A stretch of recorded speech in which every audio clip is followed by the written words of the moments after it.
Nous sommes de retour en direct dans cette édition du 11 juillet 2025 du live de TV Finance. Et il est l'heure désormais de retrouver le point stratégique d'Éric Galliègue. Bonjour Éric.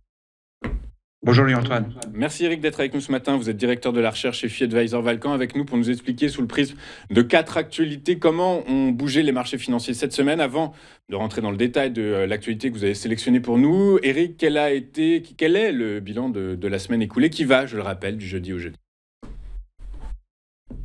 C'est une semaine qui a été très favorable en Europe puisqu'on a gagné 2% du jeudi au jeudi, ce qui est bien sûr une accélération de la tendance haussière, plutôt une reprise de la tendance haussière en ce qui concerne l'Europe, alors qu'aux États-Unis, on a eu une pause, on a fait une pause puisque donc l'Eurostoxx, le S&P 500 est quasiment inchangé d'une semaine sur l'autre. L'élément clé de cette semaine, c'est la consolidation du taux de change entre l'euro et le dollar, puisque donc, notre monnaie a perdu 1% et a consolidé donc ses gains importants des semaines antérieures. C'est très clair. Donc, ce que vous avez choisi de mettre en avant, alors, c'est la hausse des droits de douane sur le cuivre de 50%. Il l'était que de 10 actuellement. On le sait tous, hein, le cuivre, ça se retrouve dans tous les appareils électroménagers qu'on utilise tous les jours, dans nos voitures, dans tous les biens qu'on utilise aujourd'hui. C'est pour ça que c'est une information particulièrement impactante. Donc, mise en place de ces droits de douane le 1er août. Oui, effectivement, c'est une nouvelle négative, c'est une activité qui est particulièrement négative. Le cuivre est présent dans beaucoup de processus industriels. Beaucoup d'industriels américains, bien sûr, utilisent ce métal dont le prix réel est déjà au plus haut historique, puisqu'il a valu que 10 000 $ la tonne très récemment, et donc son coût final devrait augmenter encore de 50%, ce qui est naturellement une actualité très négative pour les entreprises américaines qui vont voir leurs coûts augmenter. Donc, soit leurs marges vont baisser, soit ils vont répercuter dans les prix de vente cette hausse de coûts, ce qui fera peser un nouveau risque sur l'inflation américaine. Donc, c'est une mauvaise nouvelle qu'on n'avait pas forcément vu venir, hein. C'est vrai que désormais, les droits de douane sont calculés selon la nature des biens importés et pas forcément selon la nationalité de ceux qui les importent. Bien sûr, alors, comme vous avez l'habitude de le dire, toute chose égale par ailleurs, attendons de voir ce qu'il se passe d'ici le 1er août, puisque, voilà, ces tarifs devraient entrer en vigueur le 1er août. On sait bien que tout peut changer du jour au lendemain. Éric, on va basculer sur, la microéconomie, sur le regain, des opérations de croissance externe, de M&A, dans le monde.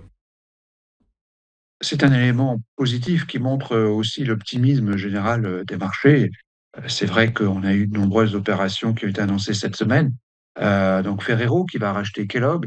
On a vu que Capgemini allait racheter une entreprise américaine d'intelligence artificielle, que Merck, donc les grands groupes hein, qui rachètent des plus petites sociétés pour booster leur innovation, un petit peu en panne d'ailleurs sur pas mal de secteurs, et aussi l'opération minoritaire, certes, mais très significative, de Meta Platforms qui prend 3% de EssilorLuxottica.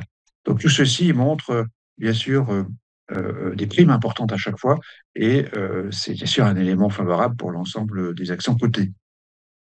On va basculer, Éric, sur cette troisième actualité qui est, eh bien, la baisse des exportations allemandes. Oui, c'est un élément dont on a relativement peu parlé, qui a été relativement peu relayé, mais effectivement, les exportations allemandes baissent. Elles ont baissé donc de 1,4% au mois de mai par rapport au mois précédent. C'est une baisse significative qui montre bien que le commerce extérieur et que les échanges internationaux sont en régression, ce qui naturellement n'est pas favorable pour l'économie mondiale. Donc globalement, et notamment pour l'Allemagne, qui est bien sûr le pays leader au niveau européen, plus que jamais, cette nouvelle est plutôt négative puisqu'on assiste donc à une baisse des exportations. Et même si les importations ont baissé encore plus vite que les exportations, ce qui signifie donc une augmentation de l'excédent allemand, ceci est plutôt une mauvaise nouvelle, bien sûr, par rapport à la conjoncture économique globale. Last but not least, on va finir avec ce dernier rapport de la Banque d'Angleterre, la Banque centrale britannique, qui alerte sur eh bien, la possibilité que l'environnement actuel pèse de façon importante sur les cours de bourse.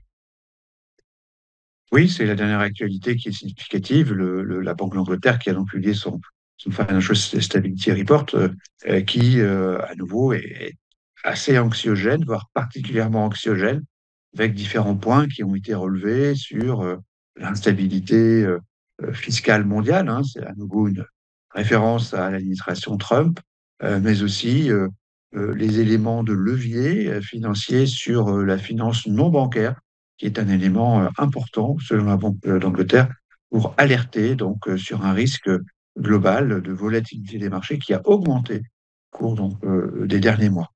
Exactement. Et donc, par la force des choses, bah, c'est un bilan plutôt négatif que vous tirez cette semaine.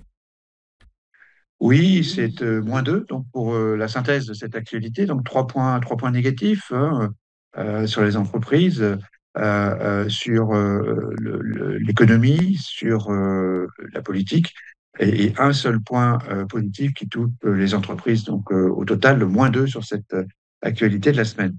Et est-ce que ça remet en question vos recommandations d'investissement, Eric? C'est intéressant. Pas du tout. On a conscience du fait que le marché demeure extrêmement optimiste, en fait. Les mesures que nous faisons en permanence, donc de la psychologie des investisseurs, sont aujourd'hui redevenues très, très favorables, avec notamment des spreads de taux des entreprises par rapport aux États qui ont beaucoup baissé, avec un indice VIX qui a beaucoup baissé. Donc, la psychologie des investisseurs demeure très favorable et c'est effectivement une sorte de contraste par rapport au message anxiogène des banques centrales, mais ça montre aussi que ce qui compte, c'est la psychologie, bien sûr, et la façon dont les investisseurs interprètent ces différentes actualités. Donc, nous restons naturellement investis, notamment au vu de ces indicateurs de mesure du risque, ou de perception du risque plutôt, et des indicateurs de dynamique des prix qui restent extrêmement favorables, comme le montre le graphique présenté, donc le spread momentum qui a bien remonté sur le SOX 600 puisqu'on est à 38% et est un indicateur de poursuite du mouvement haussier. Ouais, tout à fait. Et s'il est tout à fait légitime de s'interroger sur les performances, notamment des actifs américains actuellement, alors que l'environnement est marqué par l'incertitude, eh bien, peut-être une levée de voile dès la semaine prochaine, dès mardi prochain, puisqu'on va rentrer de plein pied dans la période de résultats des entreprises avec les bancaires américaines. Et inévitablement, comme d'habitude, ce qu'il faut regarder, ce sont les guidance, les projections. Et on verra dans quelle mesure eh bien, les entreprises américaines sont capables d'absorber ou non les hausses des tarifs douaniers. Et donc voilà, ça nous donnera un peu plus de visibilité sur la résilience des modèles économiques des entreprises et donc peut-être sur une justification de ces niveaux de valorisation qui restent encore élevés malgré ce climat anxiogène. Absolument, bien sûr, une des façons de lever ce contraste entre la perception par les investisseurs du risque et la perception de ce risque par les banques centrales, c'est effectivement probablement du côté des entreprises une dynamique des bénéfices qui doit rester élevée, en tout cas aux États-Unis, puisque c'est que la croissance sur le S&P 500 est de l'ordre de 10% sur les bénéfices 2025, alors qu'en Europe, on est plutôt entre 3 et 5%. Mais globalement, bien sûr, cette nouvelle saison des résultats est attendue de pied ferme par les investisseurs. Exactement. Eh ben, écoutez, merci beaucoup, Eric Gallienne, d'avoir été avec nous ce matin. Vous êtes directeur de la recherche chez Fiedler Valcan et donc tous les vendredis sur TV Finance pour nous expliquer comment eh bien, les marchés bougent et s'il est intéressant d'y rester ou de s'y positionner. Merci beaucoup. Je vous souhaite un excellent week-end, Eric, et je vous donne rendez-vous la semaine prochaine.